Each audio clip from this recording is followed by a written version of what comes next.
So first, provide the patient with some privacy by closing the curtains or closing the windows.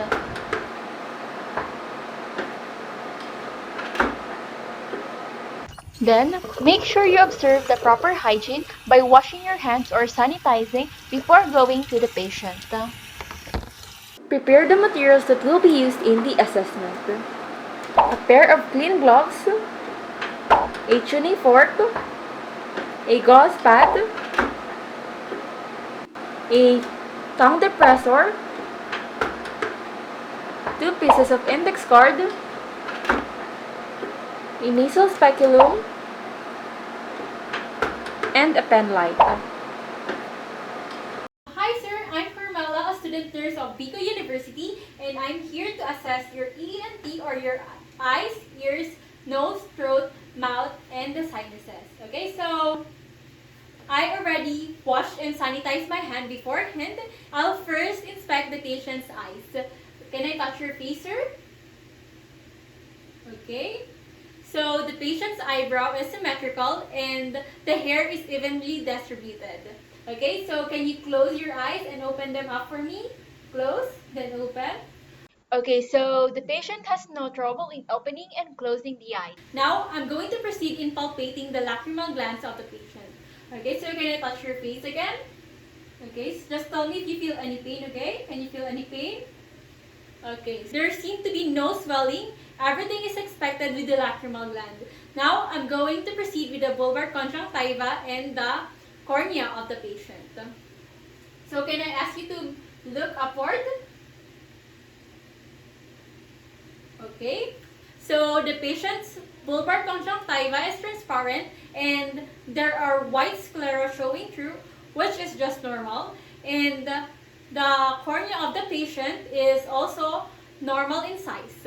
So now, I'll proceed in inspecting the patient's visual acuity. So I already placed a Snellen chart in front of the patient for about 5 to 6 meters from where he is standing right now, and I want him to read all the letters from the top up until the lowest line that he can read, okay? So here is an index card. I want you to cover one of your eye and start reading from the top up until the lowest line that you can read, okay? Start. E F G Q J L P E D P C F D E D P E M Q J E D Q R J A L P D E C F. Okay, so now I want you, sir, to repeat the same process and cover your other eye. Cover your other eye and then repeat the same process. Read it from the top up until the lowest line that you can read. E F G Q J L P E D P C F D E D T O J E J O T F C E D T O J E F D C E. Okay, so now I want you, sir, to uncover both of your eyes and read it from the top up until the lowest line that you can read. E F G Q J L P E D P E C F D E D F O Q P F E L P F J A A M J P L E D. So the patient's visual acuity is normal. He can read all the letters from the top up until line number 8, which means that his vision is 20/20, indicating that it's normal. So now, I'll proceed in inspecting the patient's visual field. And then, I want you, sir, to put this index card on your left eye, as I put mine on my left eye also. And then, try looking directly to my right eye, and then say yes if you can see my hand between us, okay? Yes. Yes. Yes. Okay. Yes. Okay. So the patient's visual field is expected.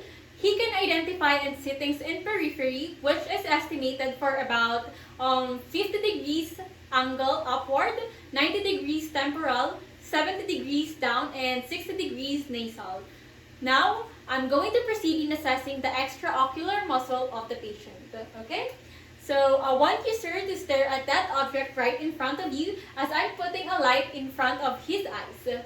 Okay?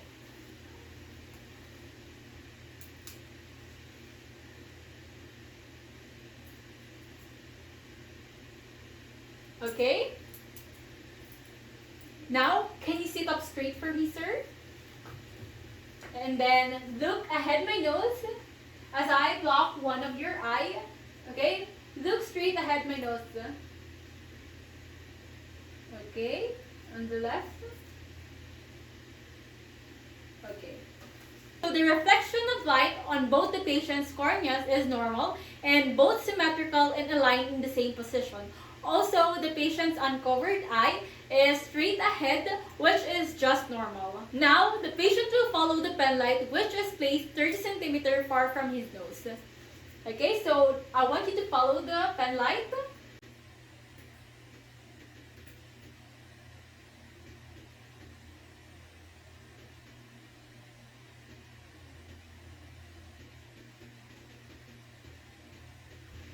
Okay.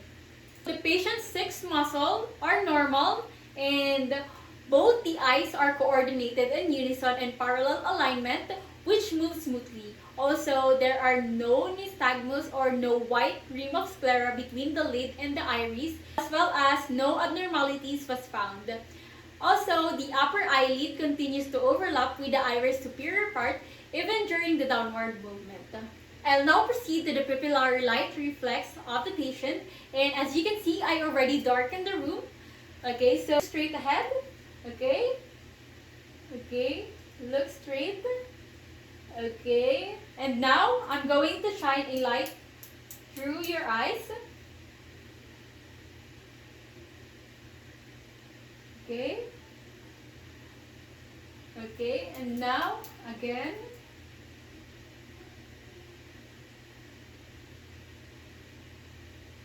Okay. So both the pupils dilated in the dark, both the left and the right, as well as the patient's eye, which the light is shining through constricts, which means that his direct light reflex is functioning well. Additionally, the consensual light reflex of the patient was also observed while putting a light on the other eye while the opposite eye constricts, which means that both the eyes are functioning together as it should and is normal. And for the patient's pupil size, both are normal, which have a 3 mm resting state and constricted to 1 mm in response to light. And now for the accommodation test, I'll put my finger in front of the patient's nose for about 7 to 8 cm away from him, and then while letting the patient focus on my finger as I shine a light through his eyes. Okay, so just focus on my finger as I shine a light through your eyes. Okay. Okay. So both the pupils of the patient are constricted again in the light, which is normal. Also, the eyes have the convergence of the axis, and also no abnormalities were found as well. We'll now proceed to the assessment of the ears. I will place my finger on the patient's tragus while rapidly pushing in and out of the auditory meatus. And then, meanwhile, I will whisper a two-syllable word while covering my mouth to the patient and let them repeat what I said. Okay? So, sir, I'm now going to occlude your ear. And just repeat what I'm going to say, okay? Okay. Baseball. Okay, so the patient got it correctly. Okay, now on the opposite side of the ear. Basket. Okay. The patient was able to repeat all the words correctly in both the ears, the left and the right, and then the regular voice tones are also audible. So now, we'll proceed to the Weber's test. I'll first set the tuning fork by vibrating it on the palm of my hands, then putting it on the forehead of the patient once it is set. Okay, so now I'll vibrate the tuning fork, and then tell me which side of your ear you hear it, okay? Okay, so which side did you hear it? Both. Okay. The patient is negative Weber test, which means that it is normal or there are no abnormalities found.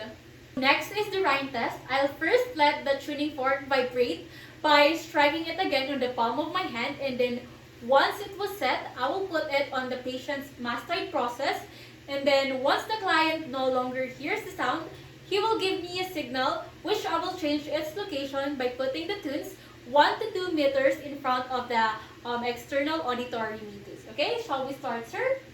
Okay, vibrate it. Okay, so just raise your hand whenever you cannot hear any sound, okay?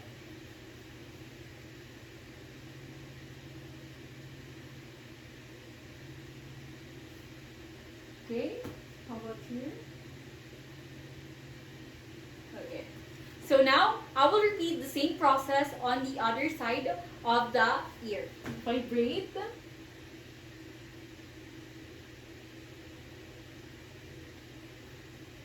Even. Okay. So the patient's right ear conducted hearing lasted for 30 seconds and the right bone conducted hearing lasted for 15 seconds. So the value of the ear conducted hearing is higher than the bone conducted, resulting in a positive Rhine test. And the same with the left side, the AC lasted for 10 seconds and the BC lasted for 5 seconds, indicating that there are no abnormalities found. Now, I'll proceed in inspecting the patient's nose and sinuses. So, can I ask you, sir, if ever you have any previous allergies or surgeries relating to your face and nose? No. Okay. So, I'm going first to check the external nose of the patient. Okay, frontal. Okay. The patient's nose is symmetrical, the size and the shape are standard, and no skin lesions and discharge were seen, as well as no abnormalities and signs of infection, both on the lateral and the frontal view. Now, I'm going to touch the patient's nose. So, is it okay for you, sir? Okay. So, can you feel any pain here? How about here? Okay. So, no bones and cartilage were displaced, no signs of swelling and masses, and then no areas of tenderness in the patient's external nose. Now, I'll proceed in inspecting the patient's nasal cavity. I'm going to use a nasal speculum in doing this. Here is the nasal speculum, and then I'll shine a light through the nose of the patient. Can you tilt your head back, sir? Okay, so now I'm going to insert the nasal speculum on the nose of the patient and then put a light on the nose. Okay. No signs of swelling and redness, as well as the discharge is transparent and the nasal mucosa is light, which is normal. Also, the nasal septum is in midline and intact. We'll go now in inspecting the sinuses. I will first palpate the frontal and the maxillary sinuses and inspect for any tenderness or swelling part. I'm going to touch your face again, sir, okay? So just tell me if you feel any pain, okay? Can you feel any pain? How about here? Okay, so now I'm going to percuss the sinuses of the patient. Can you feel any pain? How about here? Okay. The patient's sinuses are normal. No swelling and tenderness was observed. So now, I'll proceed to the inspection of the patient's mouth and throat. And then, can you sit up straight for me, sir? Okay, so now I'll first inspect the lips of the patient. Okay, as I can see, the lips are symmetrical. The color is uniformly pink and the texture is soft, moist, and smooth, which is normal. I will now proceed in palpating the buccal mucosa, the gums, and the tongue of the patient. So, I want you, sir, to give me a big smile. Okay, so relax your mouth. Okay, I will now inspect your buccal mucosa. Okay. Okay, open it wide. Okay. Open it. Okay. Open it again. I will palpate it. Open up. Okay. The patient's upper molars interdigitated with the lower molars, which is normal, and then the buccal mucosa is moist, soft, and smooth, and elastic in texture. Also, the gums are pinkish, which is just normal. I will now put a gauze pulp in the tongue of the patient. So, can you extend your tongue for me, sir? Yeah. Okay, can you put your tongue on the roof of your mouth.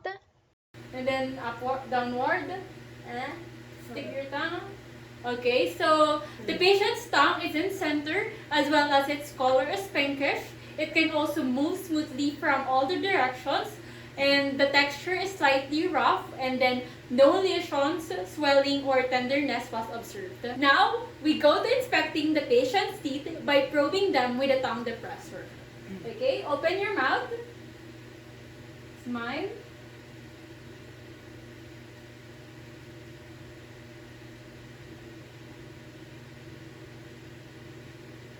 Okay. Okay, so the patient is firmly anchored with no loose or missing tooth. Now, I'll proceed in palpating the patient's major salivary glands, which are the parotid gland, the submandibular gland, and then the sublingual gland. No pain or tenderness on all the major salivary glands of the patient. We'll proceed to the last one, which is the throat. I will first inspect the soft and the hard palate of the patient. Please tilt your head, okay, and then open your mouth. Open your mouth widely. Okay.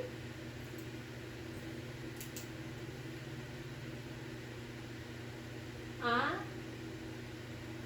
Okay. Okay, so can you say ah for me? Ah. Ah. Okay. So the patient has no trouble with the palates. The hard palate is lighter than the soft palate, which is normal, and in terms of its texture, the soft palate has a smooth surface while the hard palate has an irregular one. Also, the oropharynx has a pink and smooth posterior wall, and the patient's tonsil is of average size and placed behind the tonsil pillars. Also, no discharge and abnormalities was found. Then, the uvula of the patient is positioned midline of the soft palate, which rises during vocalization and is normal. Lastly, don't forget to sanitize or wash your hands and document all the findings.